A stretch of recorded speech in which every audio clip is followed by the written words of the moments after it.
Sean todas y todos bienvenidos a la conversa de fin de semana. Mi nombre es Omar Orlando Tobar Troches. Estoy muy complacido de estar nuevamente con ustedes para cumplir esta cita virtual, para compartir nuestro punto de vista sobre lo que está aconteciendo en lo local, lo regional, lo nacional e internacional.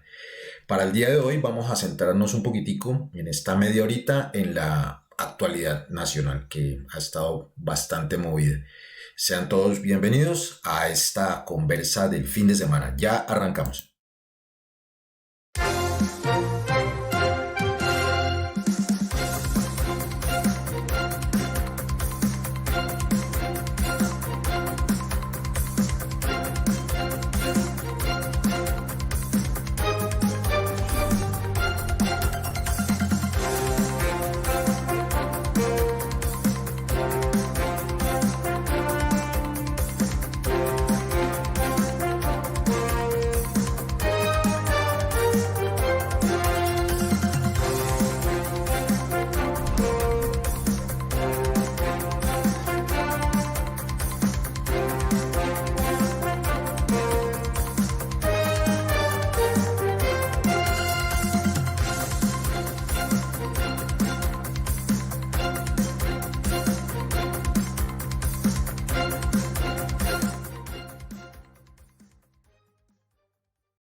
Bueno, nuevamente bienvenidos a esta conversa de fin de semana del día 30 de octubre del año de gracia 2021. Primero que todo, agradecer a todas las personas que se han estado conectando en nuestras redes, que al final vamos a dejarlas a ustedes. Invitarlos a que se suscriban a nuestro canal de YouTube, La Conversa de Fin de Semana, y darle la nueva, para quienes no se han dado cuenta todavía, darle la nueva de que pueden escuchar este espacio de la conversa de fin de semana. El audio ya lo podemos escuchar en varias plataformas de podcast. Lo tenemos en Anchor FM, nos buscan allá como la conversa de fin de semana. También nos pueden encontrar en Spotify, la conversa de fin de semana. Nos pueden encontrar en Spreaker, también como la conversa de fin de semana. Y nos pueden encontrar en Google Podcast. También allí estamos. Ya hemos subido la primera parte de la serie del análisis de la Constitución colombiana 30 años después, y ya empezamos a subir los capítulos de la otra serie del sindicalismo en Colombia siglo XXI. Agradecerle a las personas que ya se han conectado con nosotros y a ustedes por sacar este tiempito para mirar la conversa, para mirarla y oírla. Hoy en la conversa, como dice acá el banner que está pasando aquí abajito, vamos a hablar un poquitico de la actualidad colombiana. 30 días del mes de octubre del año 2021. Quienes siguen la conversa se habrán podido dar cuenta que en la última serie que estuvimos presentando en estos días, estuvimos hablando de la crisis de la Fiscalía acá en el departamento del Cauca. Esta crisis de la Fiscalía hace parte de la gran crisis del Estado colombiano, y que básicamente tiene que ser objeto de nuestro análisis, de nuestra atención, habida cuenta de todo lo que esta crisis del Estado colombiano ha venido presentando para la sociedad colombiana, que no es otra cosa diferente que una crisis humanitaria, que si bien es cierto muchos la vemos en la televisión, en las redes, en la radio, muchos de nosotros no compartimos esa vivencia del día a día de esta crisis humanitaria porque no está cercana a nosotros. La tenemos como un referente noticioso allá, lejos en los medios, pero no nos damos cuenta de que casi medio país, ese país rural, ese país que no está en las capitales, que no está en Bogotá, está atravesando, vuelvo y reitero, una terrible crisis humanitaria. Y entonces hay que empezar a nombrar esas cosas como mínimo que creemos nosotros humildemente, desde acá, desde la provincia también, que son las causas estructurales, por ponerle un nombre pues como muy refinado, de esa crisis. Y es que es cierto que si tenemos en cuenta pues que supuestamente, comillas, estamos En el llamado periodo del posconflicto, luego de la firma del Tratado de Paz entre la exguerrilla de la FARC-EP y el Estado colombiano, reitero nuevamente en este espacio, el acuerdo, el pacto de paz estable y duradera, no lo firmó la exguerrilla de la FARC con el gobierno Santos, lo firmó con el Estado colombiano. Y entonces allí ya empezamos, y esto es reiterativo, me disculpan quienes siguen el programa, esto es reiterativo, ahí ya empezamos a tener una de las claves de por qué en estos 2 años, o casi 3 años, la crisis humanitaria nuevamente se nos ha estallado de frente, se le ha estallado a este gobierno. Precisamente en la nominación, en el darle nombre a las cosas. Allí ya empieza a haber una señal, una seña de por qué las cosas están mal. El acuerdo de paz se llama Pacto de Paz Estable y Duradera. No tiene otro nombre. Acuerdo de paz estable y duradera. No tiene otro nombre. Pero cuando usted como gobierno encargado de cumplir ese pacto entre una exguerrilla y el Estado colombiano, que no el gobierno, usted el gobierno es un mandadero, empieza por cambiarle nombre al acuerdo, al contrato, a eso que se firmó, pues ya usted está mostrando una intencionalidad de no cumplirlo. Entonces, al acuerdo de paz estable y duradera, entonces ahora le han querido poner el nombre de paz con legalidad. Y todos dirían, bueno, ¿qué tiene que ver eso del cambio de nombre con lo que está pasando? Todo. Porque detrás de ese nombre de paz con legalidad se esconde o subyace, está ahí pendiente una visión diferente del acuerdo de paz. Una visión que deslegitima todo eso que se había firmado en La Habana y en Cartagena y en Bogotá, y quiere imponer una visión diferente. Y esa visión diferente es que ese acuerdo de paz no es válido, que no reconocen que se firmó una paz y que por el contrario la intencionalidad es acabar con ese enemigo interno, con ese que todavía está en armas, con ese que todavía subsiste ahí por causa de otras cosas, pero sobre todo por ese otro enemigo interno que está soportado en las personas que estamos declaradas en oposición. Partidos, medios de comunicación, activistas, líderes sociales, grupos sociales, indígenas, afros, grupos de género, equidad de género, LGTBIQ, ambientalistas, que no concordamos con esta visión del Estado. Entonces nos hemos vuelto ese enemigo interno que es sujeto de persecución, que es sujeto de sospecha en esa otra visión del acuerdo de paz que se llama paz con legalidad. Entonces se desconoce la JEP, se desconoce la Comisión de Esclarecimiento de la Verdad y se desconoce la unidad de búsqueda de desaparecidos. Se desconoce lo acordado, se desconoce el componente agrario, que es la piedra angular del acuerdo de paz estable y duradera, y se judicializa, se militariza la vida del campesino, que es supuestamente el actor principal. A las víctimas se les hace de lado y se les manipula. Entonces ahí ya empezamos a ver que esa esperanza de vuelta a una supuesta normalidad de reconciliación y paz pues queda truncada por la intencionalidad de quienes gobiernan este país. Pero no contentos con este saboteo a la paz que ha llevado a que personas que de alguna manera se habían acogido a este proceso de paz hayan desdicho de él y se hayan regresado a las armas, cosa que reprobamos, por lo menos este servidor reprueba, rechaza, condena, y le ha dado pie a esa visión guerrerista, a esa visión de exterminio del otro que no piensa como yo, y ha devenido en esto que está pasando ahora, que se ha expresado en una conflictividad social mucho más amplia. Entonces, a eso, que ya de por sí es grave, súmele usted el paulatino ataque que el gobierno uribista de hace 20 años, que es la misma idea, las mismas formas de hacer, los mismos mecanismos, las mismas jugaditas, las mismas trampas, desde hace 20 años, han venido paulatinamente atacando a la institucionalidad colombiana. ¿Y a qué me refiero?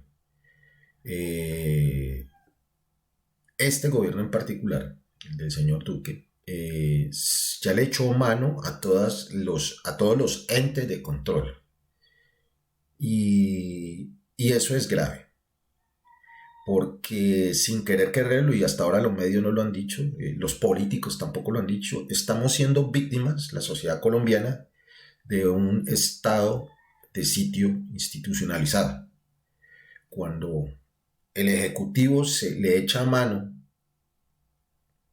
a la Procuraduría, a la Fiscalía, a la Defensoría del Pueblo, la Registraduría, de facto, de hecho, se está inaugurando un gobierno dictatorial, un golpe de Estado, porque Fiscalía, Procuraduría, Contraloría, Registraduría son entidades encargadas de velar por el buen funcionamiento del Estado y por vigilar el equilibrio entre los poderes del poder público, el ejecutivo, el legislativo y el judicial.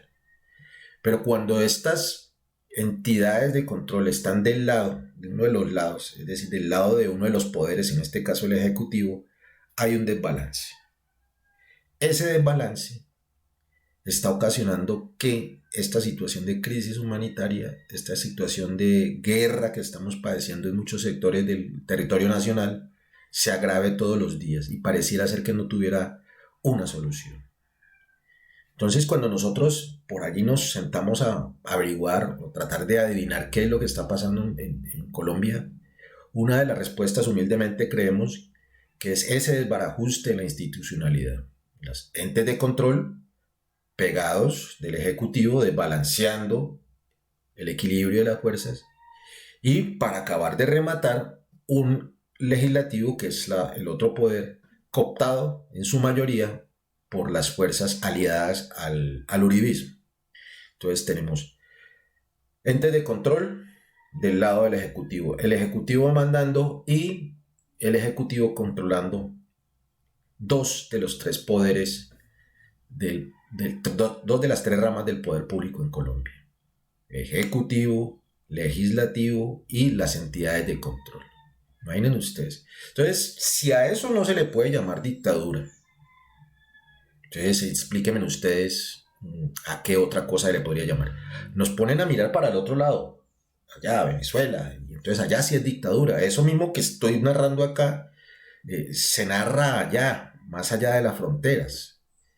De hecho, supuestamente el señor Maduro pues, es dueño de la Fiscalía, del Congreso, de los entes de control. Entonces allá se llama dictadura, acá es democracia. Es el ejercicio de las mayorías, supuestamente. Entonces, miren ustedes cómo esa crisis humanitaria ha estado de frente a nosotros, las causas están de frente a nosotros, y sin embargo nosotros como sociedad civil de alguna manera hemos permitido que esos elementos, estas causas de la crisis, hayan llegado a esa degradación que tenemos hoy. Porque nosotros a estas alturas del paseo no podemos sorprendernos por las declaraciones descaradas, deshonestas, groseras con la sociedad colombiana del registrador, que de frente ya nos está avisando la posibilidad de un fraude electoral. En Venezuela lo acusamos como fraude, acá en Colombia no, eso es una opinión de un señor. En un país serio, en una sociedad seria, en una sociedad que castigara socialmente a esos funcionarios irresponsables, este señor ya debería haber renunciado. Nos dice así de frente que él ya tiene 5 millones de colombianos fantasmas, que nadie sabe dónde están, en teoría, dispuestos a votar, registrados para votar, porque él dice es que yo los tengo registrados. Bueno, entonces explíquenos cómo es posible que el censo, con las fallas ya declaradas y aceptadas por el mismo titular del DANE, nos da una cifra diferente a última hora, ya faltando escasos días para empezar un proceso eleccionario, incluyendo el del próximo noviembre.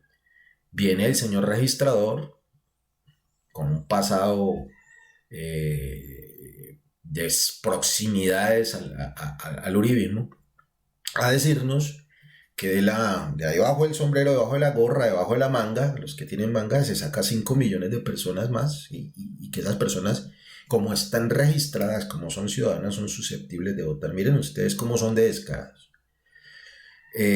Un fiscal que se desdice en elogios públicamente para la JEP, pero que debajo de cuerda ha hecho todo lo posible por sabotear el trabajo de la Jurisdicción Especial para la Paz. Y se ha hecho todo lo posible por torpear el trabajo de la Unidad de Búsqueda de Desaparecidos.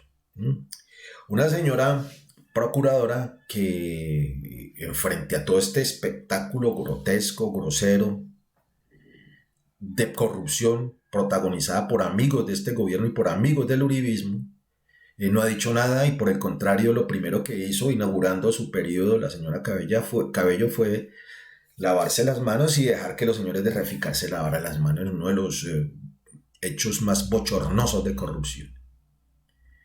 Entonces, y un señor fiscal enloquecido, dedicado a tapar no solo la corrupción, sino también los delitos de los amigos del uribismo. Entonces, si a eso no se le puede llamar una dictadura, entonces explíquenme ustedes qué cosa es dictadura. Entonces, ya en el escenario de la dictadura, vemos que ellos han impuesto una forma de hacer las cosas, de gobernar, y una visión de país, que únicamente le sirve a los intereses de unos poquitos en este país. La visión económica, más allá de los acostumbrados anuncios de éxito de este gobierno, entre comillas éxito, esconden una intencionalidad de favorecer únicamente los intereses de un sector de la sociedad, un sector asociado o representado por los grandes gremios de la producción, FENALCO, la SAC, los ganaderos, azocañas, etcétera, etcétera. Porque no es difícil adivinar o constatar que todas las medidas económicas, todas las medidas de salvaguarda durante este periodo han sido dirigidas a beneficiar únicamente a este sector, en desmedro de las grandes mayorías de colombianos que todavía estamos por ahí embolatados en nuestras crisis económicas particulares. Entonces, vayan sumándole. A eso, agréguele a este coctelito maluco la otra visión guerrerista de la solución al problema del narcotráfico. El uribismo se ha caracterizado por una solución militarista, por una solución ya caduca y comprobada y analizada en otras partes del mundo como fallida, que es esta guerra actual, este esquema de guerra actual de las drogas, en la que son los pequeños productores, los paganinis de todo un gran entramado, inclusive en el que están vinculados, y ustedes lo han visto en las noticias, amigos de este gobierno, amigos de altos y familiares de altos funcionarios de este gobierno, del uribismo, esposos de uno, cuñados de otros, familiares de otros que han tenido tragedias familiares cuando se les han caído los grandes cargamentos de cocaína. Entonces, esa doble moral que nos están vendiendo, que nos han vendido, en la que nuestros familiares, y hablo como supuestamente miembro del gobierno uribista, nuestros familiares son víctimas de tragedias familiares porque se les caen unos cargamentos de coca, o en sus fincas son encontrados laboratorios de procesamiento de cocaína.